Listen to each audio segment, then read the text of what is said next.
Gimana ya kalau ternyata hutangnya pewaris itu lebih besar dibandingkan nilai harta warisannya? Nah, tenang dulu, jangan panik, karena walaupun hutang itu masuk ke dalam kategori warisan, tetapi ahli waris hanya berkewajiban untuk membayar hutang pewaris terbatas pada nilai harta peninggalannya aja.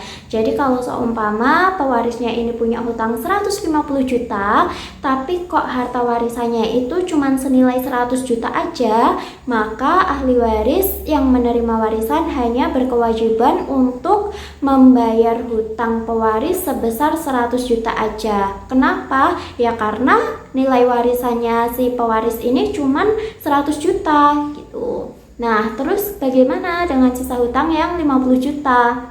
Sisa hutang yang 50 juta ini tidak ada kewajiban bagi para ahli waris untuk melunasinya. Tetapi kalau seumpama ahli waris ini berniat atau berkeinginan untuk melunasi menggunakan uang pribadi miliknya juga nggak apa-apa, nggak ada masalah dan itu diperbolehkan. Tetapi ingat ya, ini tidak ada kewajiban untuk melunasi hutang pewaris menggunakan harta pribadi. Dasarnya itu ada di pasal 175 ayat 2 kompilasi hukum Islam bahwa tanggung jawab ahli waris untuk melunasi atau membayar hutang pewaris itu hanya terbatas pada harta peninggalannya saja.